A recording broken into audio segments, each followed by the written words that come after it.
kebahagiaan mereka yang nyari kesenangan akan diikat, berubah-ubah sesuai mood yang berada di luar kontrol mereka. Nah, ini kalau kamu ingin bahagia saat senang saja, kamu mungkin juga susah bahagia. Kenapa? Hidupmu kan banyak sumpeknya, banyak alangannya, banyak rintangannya. Seneng wisuda ndak lama, besoknya sudah sumpek mikir kuliah lagi, apa kerja, apa kawin, sumpek lagi.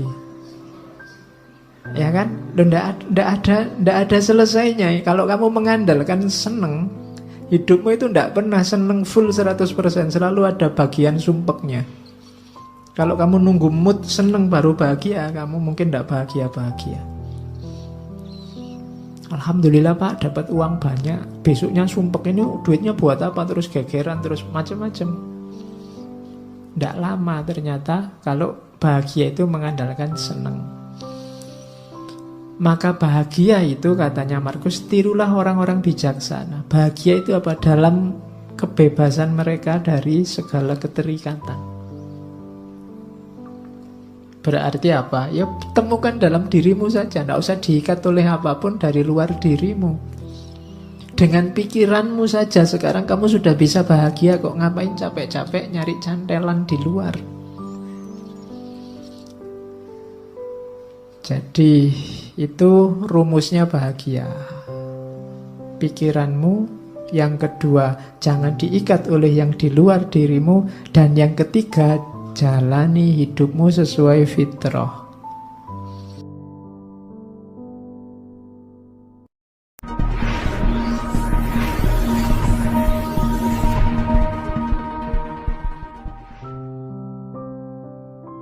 Assalamualaikum warahmatullahi wabarakatuh. Oke, kita lihat ya, di mana menariknya stoikisme khasnya Marcus Aurelius. Orang stoik itu ciri berpikirnya 4. Yang pertama, berfilsafat tidak perlu jelimet, yang penting baik dan manfaat. Nah, ini prinsip luar biasa. Kalau di kita kan kadang-kadang filsafat itu kalau nggak jelimet kan kurang filsafat.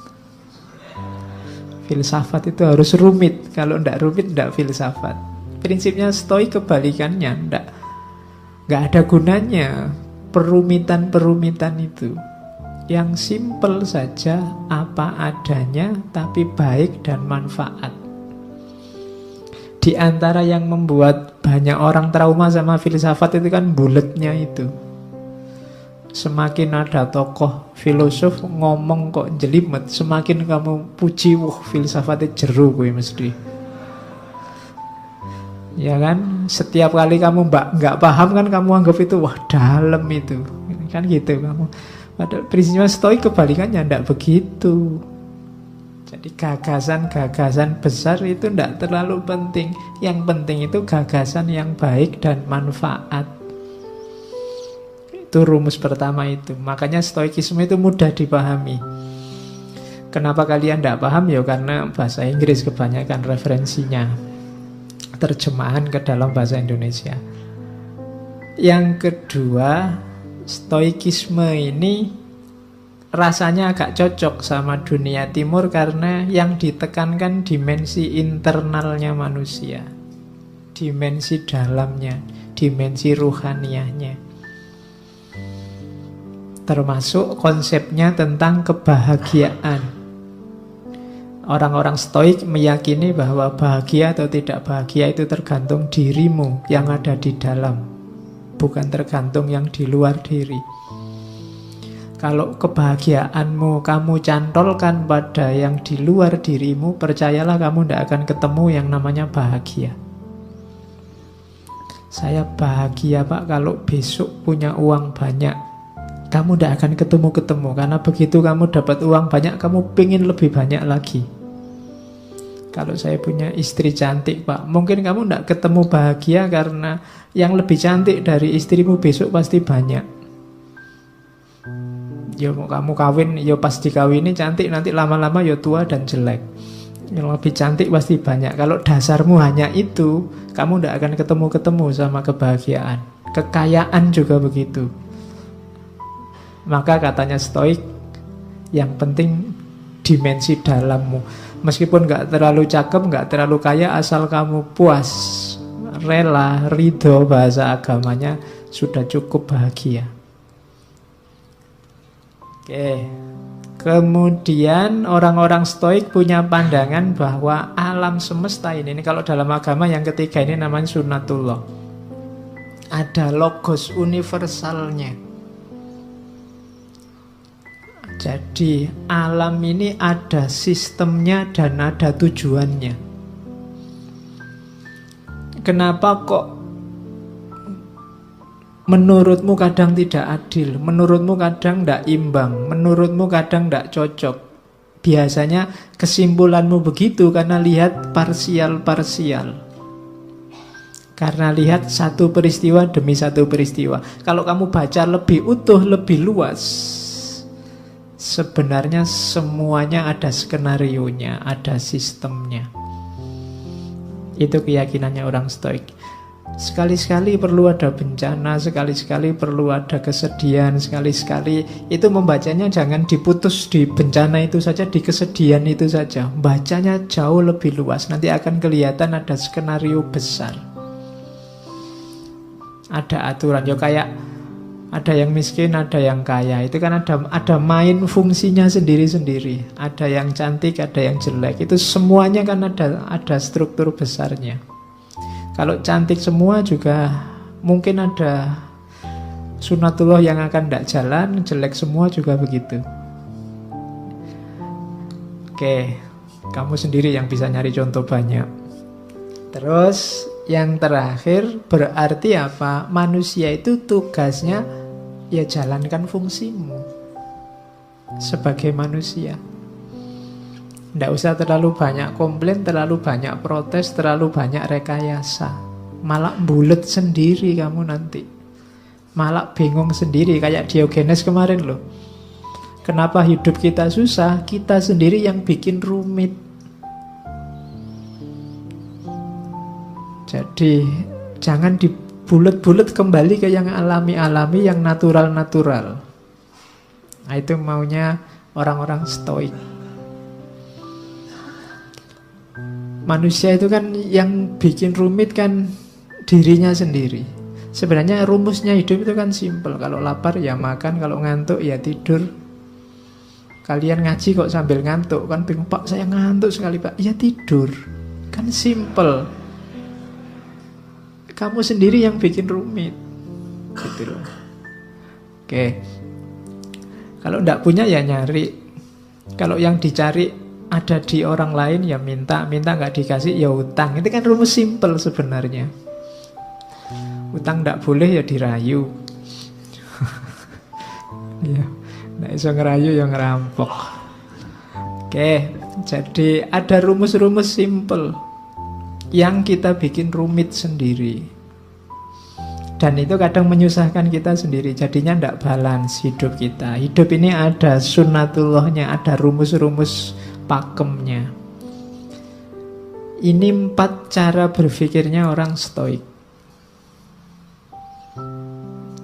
Sekarang kita lihat Marcus Aurelius, cara dia menerjemahkan gagasan-gagasan Stoik.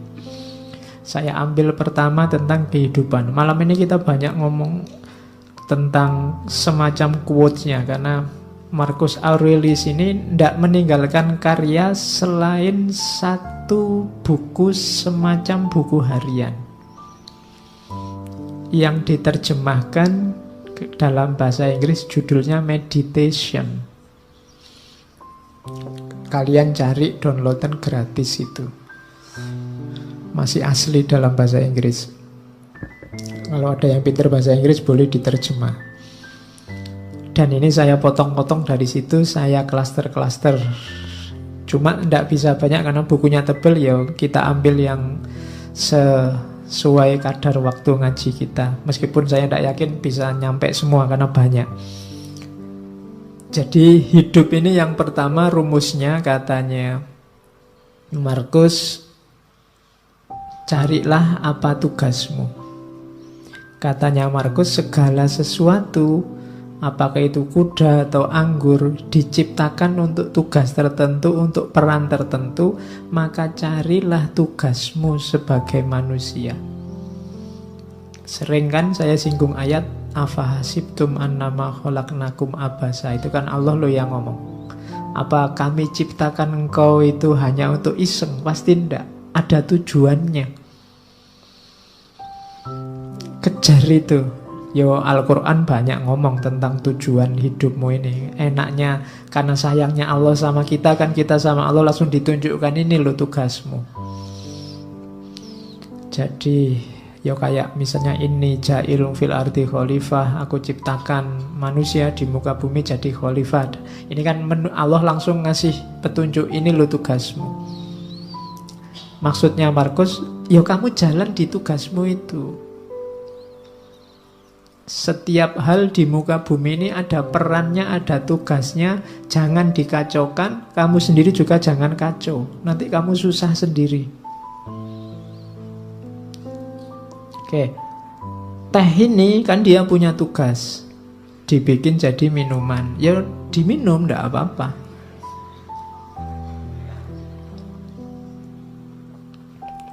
Manusia yang minum, jangan dibikin kacau. Nanti tehnya kamu pakai ngepel, terus kamu siramkan di karpetnya masjid. Itu jadi kacau, kamu sumpek sendiri. Tidak di situ mainnya teh, dia untuk diminum. Jadi rumusnya hidup pertama, tugasmu apa? Yang harus kamu lakukan apa?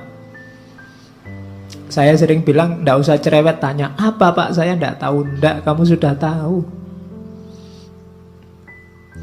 Begitu kamu tahu identitasmu, sebenarnya kamu tahu apa yang harus kamu lakukan. Begitu kamu tahu bahwa saya mahasiswa Pak, kamu sudah tahu apa yang harus dilakukan seorang mahasiswa. Di rumah, saya ini anak loh Pak, kamu tahu apa yang harus dilakukan seorang anak. Saya ini tetangga loh Pak, kamu sudah ngerti rumusnya tetangga yang baik seperti apa.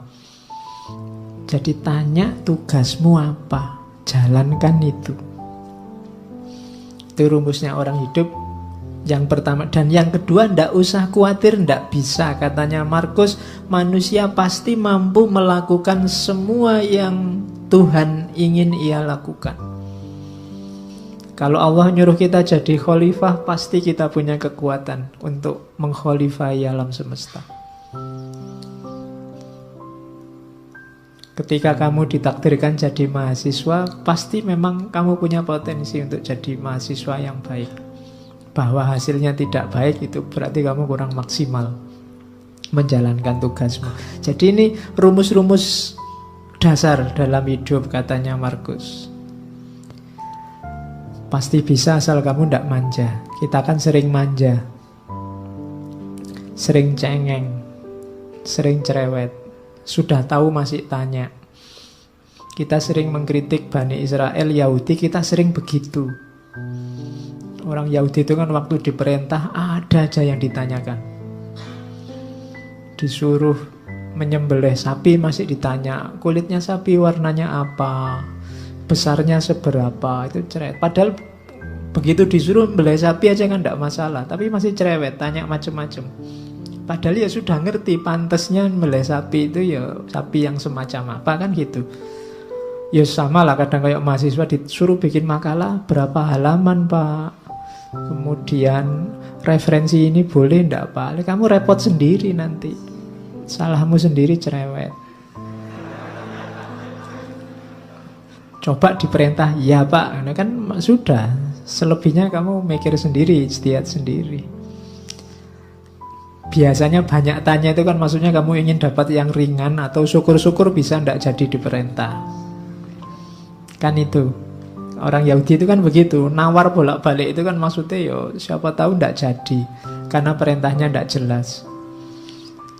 Nah kita sering begitu dalam hidup. Kamu sering ngerti tugasmu tapi ndak jalan, kenapa? Kamu nyari alasan, nyari dalih.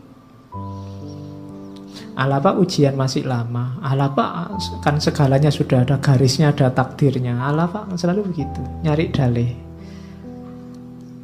Terus bekalmu lengkap, katanya Markus. Yang pertama apa? Nggak usah khawatir. Alam ini ada rumusnya, ada sunatullahnya. Jalankan tugasmu sesuai sunatullah. Kenapa harus kamu jalankan sekarang? Karena tidak lama lagi engkau nggak ada. Dimanapun. Hidup ini kan cuma sementara. Kamu dikasih fasilitas hidup yang sementara dengan tugas tertentu. Kalau nanti tiba-tiba kamu dipanggil sama yang ngasih tugas dan tugasnya belum selesai, bisa jadi kamu dikasih nilai C, D, atau E. Kalau kamu dikasih nilai E kan susah. Kalau tidak lulus di kampus gampang. Kalau tidak lulus besok di akhirat, urusannya panjang. Kamu tidak bisa ngerayu-ngerayu karena sudah selesai. Tidak ada remedinya. Besok waktu dihisab di akhirat kan kamu mbok ada ujian susulan. Tidak ada. Sudah selesai. Maka katanya Markus, bekalmu lengkap.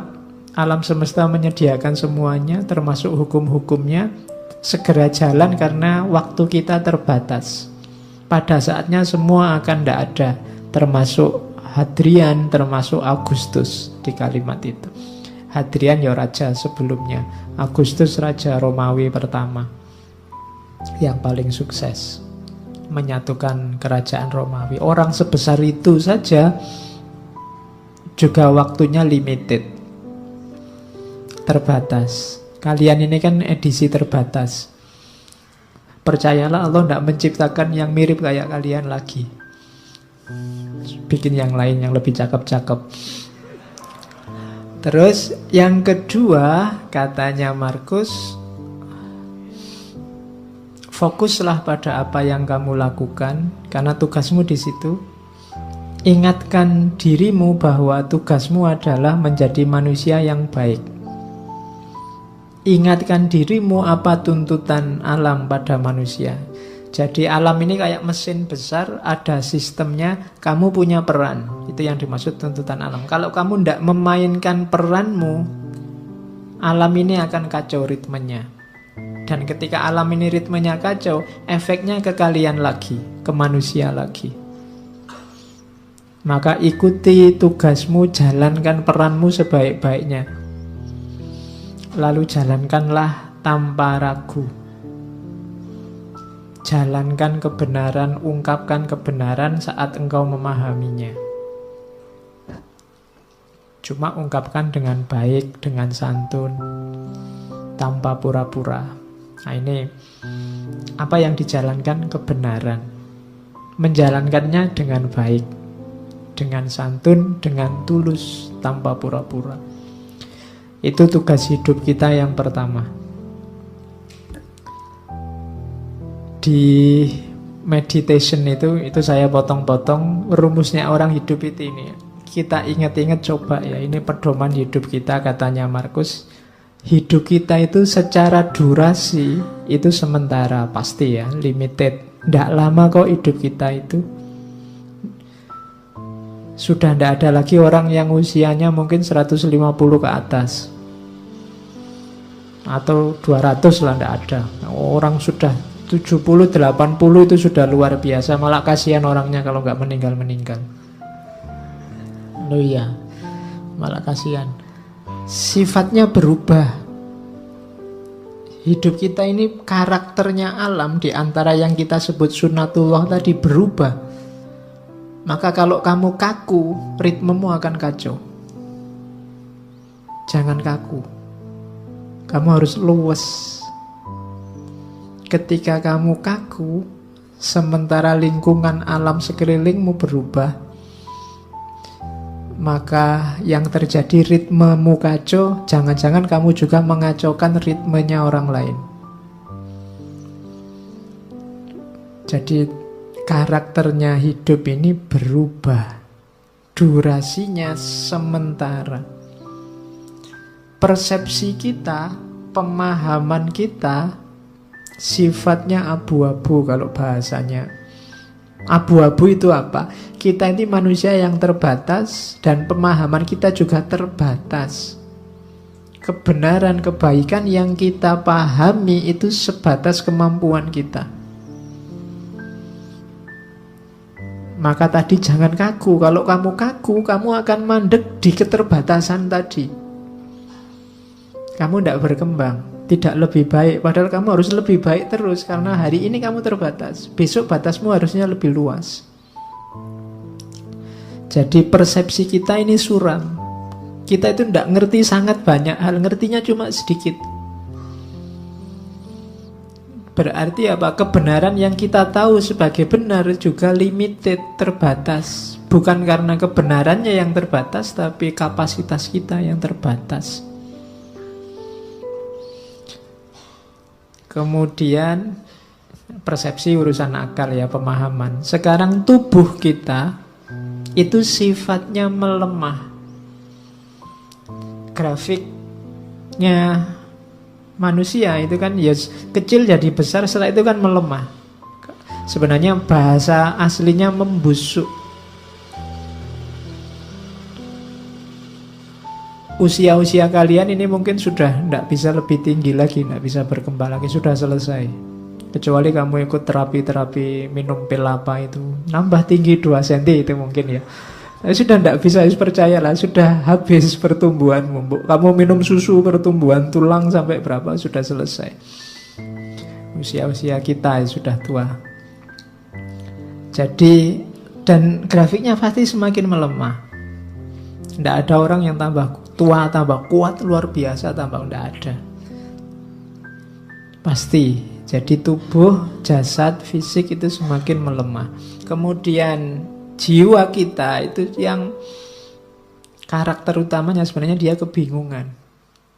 Soul itu. Dia kalau tidak punya pemandu resmi, dia selalu bingung, mudah dipengaruhi. Akal itu kan, mental itu kan mudah dipengaruhi. Sekarang seneng, besok benci. Kemarin kerjasama, sekarang gegeran. Itu jiwa kita selalu begitu, mudah dipengaruhi, selalu dalam kebingungan. Kemudian 5 yang atas tadi kan serba tidak enak. Terus kamu, kalau gitu saya nunggu takdir, keberuntungan. Tidak, keberuntungan, takdir itu tidak bisa ditebak. Tidak mesti. Di situ ditambahi oleh Markus kemasyhuran. Kemasyhuran itu mungkin kamu mengandalkan status, mengandalkan nama baik, mengandalkan keluarga, mengandalkan identitasmu sebagai apa. Katanya Markus itu juga tidak pasti. Seterkenal apapun orang, pada saatnya juga lenyap, dilupakan. Jadi ternyata hidup kita itu semacam ini. Ringkasnya apa? Katanya Markus, hidup ini bagian fisiknya seperti sungai. Dia berubah semakin lama semakin melemah. Sungai itu kan mengalir semakin ke yang lebih landai, lebih ke bawah. Sementara jiwa kita, rohani kita bagaikan mimpi dan kabut, tidak jelas, kebingungan. Dan akhirnya kita menjalani hidup itu kayak medan perang. Seperti medan perang dan perjalanan yang jauh dari rumah. Jadi hidup ini medan perangmu. Perang di mana? Perang melawan dirimu sendiri sebenarnya. Melawan hidupmu sendiri. Dan jangan mengandalkan reputasi, jangan mengandalkan status, jangan mengandalkan nama baik, karena semuanya akan terlupakan. Maka tidak usah terlalu banyak membuang energi untuk hal-hal yang tidak penting. Ayo mikir hidup kita sendiri saja. Wong hidup kita sendiri juga tidak terlalu bagus situasi dan kondisinya. Wong ya semua orang begitu. Kalau ditarik lebih jauh lagi, tidak ada orang yang pantas sombong. Sering saya bilang bahwa manusia itu diciptakan sebagai sosok yang tidak pantas untuk sombong. Karena lemah dalam segala aspeknya. Oke, nah kalau hidup begitu. kebahagiaan terus. Lah kalau gitu apa harus sumpek? Enggak, katanya Markus. Meskipun hidup itu selemah itu, tapi kita tetap bisa bahagia. Rumusnya bahagia simple. Yang pertama, pikiran. Kebahagiaan hidupmu tergantung kualitas dari pikiranmu. Hari ini, detik ini kamu bisa langsung bahagia meskipun sedang sumpek urusan apa wae, tinggal kamu detailkan urusanmu apa. Uang habis, makalah belum selesai, dosen ngamuk-ngamuk, bapak kos nagih misalnya. Itu kan sumpekmu kan kamu bawa di sini. Itu detik ini juga bisa selesai itu semua, tinggal kamu geser caramu berpikir. Yo gampang lah rumusnya. Duit habis gampang, teman masih banyak. Ya ngampung-ngampung dikit makan ndak apa-apa lah, hutang-hutang dikit pasti boleh. Nilai jatuh, alah semester depan bisa diulang. Ya makalah kok belum jadi-jadi gampang, Google masih sedia banyak referensi. Itu kan lebih simpel. Tergantung pikiranmu. Berarti apa? Sekarang ayo dinikmati. Atau paling tidak, sekarang kan sedang ngaji di masjid, urusan makalah, urusan besok kuliah, urusan duit kan nanti kalau mau makan urusan. Jadi sekarang gak usah tak pikir itu, nanti jatahnya mikir itu nanti kalau berhadapan dengan urusannya. Kalau sekarang ya mikir ngaji. Itu kan kamu terus jadi bahagia. Jadi tergantung pikir. Ada urusanmu berat, apapun beratnya, tinggal alah sekarang mikir ngopi-ngopi dulu lah, ngerokok-ngerokok dulu santai. Lu iso bahagia detik itu juga. Jadi kebahagiaanmu itu tidak tergantung apa-apa di luar dirimu, tapi pikiranmu. Makanya sangat sedikit hal yang dibutuhkan untuk hidup bahagia, dan semuanya ada dalam dirimu. Di mana itu? Caramu berpikir. Misalnya kamu, Pak, saya sumpek hari ini, Pak, orang Indonesia itu loh terpecah dua. Ada kubu pro calon ini, kubu pro calon itu. Loh yang nyuruh kamu mikir itu loh siapa? Nggak ada orang yang nyuruh kamu ngomentari itu loh. Salahmu dewe kamu menyumpekkan dirimu dengan itu. Bahagialah. Banyak hal untuk dinikmati dan bahagia. Nah, itu rumus pertama ya, bahagia dari pikiran. Yang kedua, kebahagiaan akan lahir, hati-hati jangan dicantelkan pada hal di luar dirimu. Katanya Markus, kebahagiaan mereka yang ingin populer tergantung orang lain. Orang yang semacam ini tidak akan bisa bahagia. Orang yang ingin populer berarti dia butuh follower banyak, dia butuh jempol banyak, dia butuh dipuji, butuh dikomentari. Kalau sandaranmu bahagia ini, kamu akan susah bahagia. Karena akan selalu ada orang yang tidak suka padamu. Ngaji ini mungkin yang suka banyak, yang tidak suka pasti juga ada. Kalau kamu sumpek dengan yang tidak suka, kamu tidak akan bahagia-bahagia. Kalau kamu sumpek dengan hatersmu, kamu tidak akan bahagia. Karena akan selalu ada orang yang tidak cocok. Karena memang tipenya orang beda-beda. Jadi kebahagiaan orang yang ingin populer itu tergantung pada orang lain. Maka jangan nunggu populer dulu baru bahagia. Jangan nunggu dipuji banyak orang dulu baru bahagia. Bahagialah sekarang. Kebahagiaan mereka yang nyari kesenangan akan diikat, berubah-ubah sesuai mood yang berada di luar kontrol mereka. Nah, ini kalau kamu ingin bahagia saat senang saja, kamu mungkin juga susah bahagia. Kenapa? Hidupmu kan banyak sumpeknya, banyak alangannya, banyak rintangannya. Seneng wisuda ndak lama, besoknya sudah sumpek mikir kuliah lagi apa kerja, apa kawin, sumpek lagi. Ya kan? Ndak ada selesainya. Kalau kamu mengandalkan seneng, hidupmu itu ndak pernah seneng full 100%. Selalu ada bagian sumpeknya. Kalau kamu nunggu mood seneng baru bahagia, kamu mungkin ndak bahagia-bahagia. Alhamdulillah Pak, dapat uang banyak. Besoknya sumpek, ini duitnya buat apa? Terus gegeran, terus macam-macam. Ndak lama ternyata kalau bahagia itu mengandalkan seneng. Maka bahagia itu, katanya Markus, tirulah orang-orang bijaksana. Bahagia itu apa? Dalam kebebasan mereka dari segala keterikatan. Berarti apa? Ya temukan dalam dirimu saja. Tidak usah diikat oleh apapun dari luar dirimu. Dengan pikiranmu saja sekarang kamu sudah bisa bahagia kok. Ngapain capek-capek nyari cantelan di luar? Jadi itu rumusnya bahagia. Pikiranmu. Yang kedua, jangan diikat oleh yang di luar dirimu. Dan yang ketiga, jalani hidupmu sesuai fitrah. Setiap makhluk hidup akan utuh. Berarti menemukan kebahagiaannya saat mengikuti jalan dalam alamiahnya sendiri. Jadi jalannya sendiri yang alami. Ya kayak tadi loh, ya kalau makan, kalau lapar ya makan, haus ya minum, simple, jalan-jalan hidup yang simple, ndak rumit-rumit. Kamu akan bahagia. Ndak usah target macem-macem untuk bahagia di luar diri kamu, nanti akan sumpek sendiri, ndak ketemu-ketemu bahagianya. Nikmati hidupmu, jalani hidupmu sesuai fitrahmu.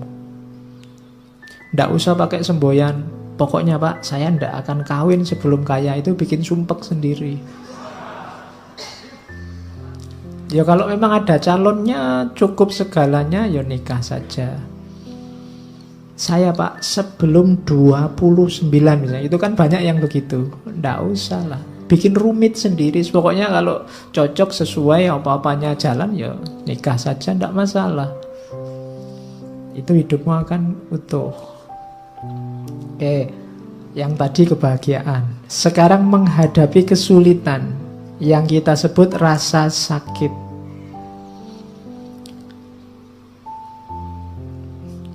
Katanya Markus, saat engkau tersiksa oleh sesuatu dari luar dirimu, rasa sakit itu sebenarnya bukan dari sesuatu yang menyakitimu, namun dari anggapanmu terhadapnya. Dan engkau memiliki kekuatan untuk mencabutnya kapanpun kau mau. Kalau kamu disakiti orang, sebenarnya orang itu tidak bisa menyakitimu kalau kamu tidak mau sakit. Pak, orang itu bikin aku mangkel ya Pak. Salahmu sendiri mau mangkel.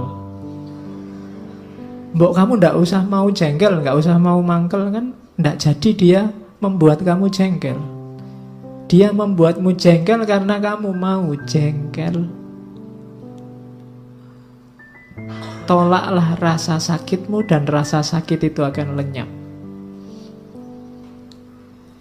Ndak ada orang bisa menyakitimu, ndak ada orang bisa mencurangimu, nggak ada orang bisa menaklukkanmu kalau kamu sendiri tidak mau.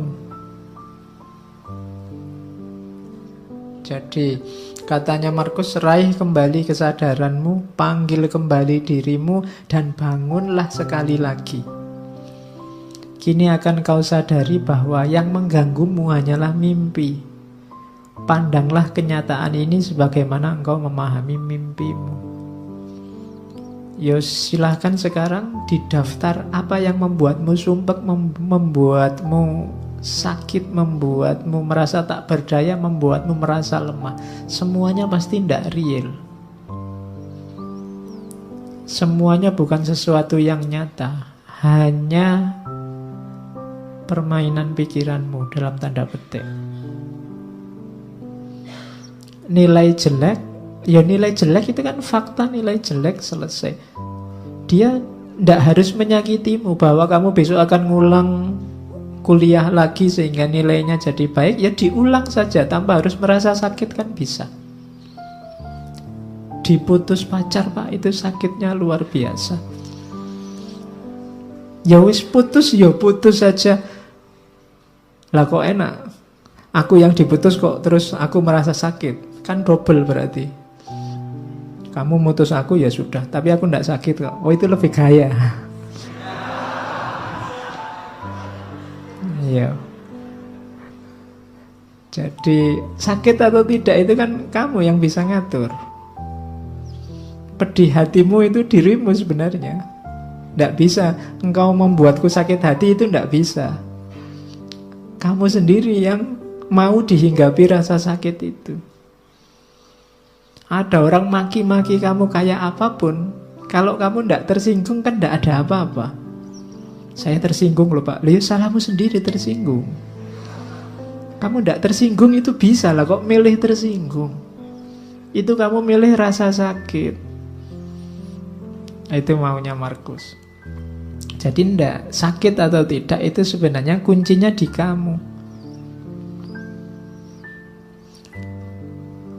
Terus tak seorang pun dapat kalah, baik di masa lalu atau di masa depan. Bagaimana orang bisa kehilangan apa yang ia tidak miliki? Yang sering membuat kita sakit kan dua hal ini. Harapan dan kekecewaan. Kecewa itu kan karena masa lalu, harapan itu karena masa depan. Masa lalu dan masa depan itu dua hal yang tidak kita pegang sekarang, tidak kita miliki sekarang. Loh, lah kok kita bisa disakiti oleh sesuatu yang kita tidak punya? Kok kita bisa kalah oleh sesuatu yang tidak ada? Masa lalu itu kan tidak ada, sudah lewat. Masa depan itu nanti, belum terjadi. Lah kok kita bisa kalah oleh itu, katanya Markus? Harusnya tidak. Jadi kekecewaan dan harapan itu jangan sampai membunuhmu. Kenapa? Karena dia sesuatu yang tidak ada. Sesuatu yang tidak ada jangan menyakitimu. Hidupmu kan di masa kini. Dia tiba-tiba menyakitiku, Pak. Aku tiba-tiba diputus. Kapan? Tadi. Oleh sudah tadi aja, sudahlah. Nah iya kan? Kan berarti masa lalu itu. Meskipun 1 jam yang lalu kan sudah jadi masa lalu.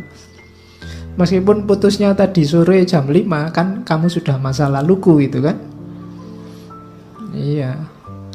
Oke, jadi jangan mau disakiti oleh masa lalu dan masa depan. Berpikir yang positif. Kayak di kalimat terakhir itu, adalah nasib burukku semua ini terjadi padamu, padaku sebenarnya itu. Kita kan sering mengeluh begitu, aduh nasibku kok jelek ya. Katanya Markus, jangan begitu. Bilang saja nasibku baik, adalah nasib baikku. Di mana nasib baiknya? Meskipun ini terjadi padaku, tapi aku dapat menanggungnya tanpa rasa sakit. Baik itu kehancuran di masa kini maupun ketakutan akan masa depan. Kalau kamu ada masalah apapun, jangan mengeluh. Bersyukurlah bahwa alhamdulillah aku masih kuat menanggungnya. Masih diberi kekuatan untuk menahannya. Nah, itu lebih positif. Jadi, sakitilah aku, injak-injaklah aku, jajalah aku, tapi aku kuat. Alhamdulillah aku. Kalau kamu nyari yang tidak ada masalah dan kamu tidak tersakiti, mungkin tidak bisa. Kamu hidup di dunia yang tidak ada masalah dan kamu tidak tersakiti itu.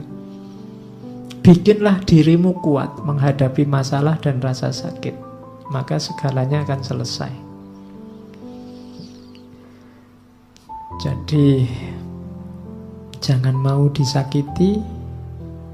Jangan mau itu bukan untuk orang yang menyakiti, tapi untuk dirimu sendiri. Jangan kamu terima rasa sakit itu, maka kamu tidak akan sakit.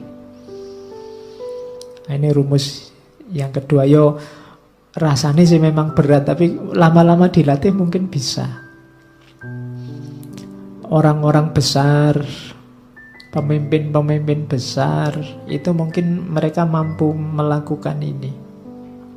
Kalau besok kamu jadi pemimpin labil, mudah sakit, mudah tersinggung, mudah marah, mungkin kamu tidak bisa jadi pemimpin yang baik. Kamu harus punya daya tahan terhadap rasa sakit. Kamu harus kuat mendengarkan, kuat melihat, kuat membaca, kuat memahami, tanpa harus reaktif karena rasa sakit. Nah, itu rumus selanjutnya dalam hidup. Jadi tadi ada kehidupan, kemudian caranya untuk bahagia, dan cara untuk menghindari rasa sakit.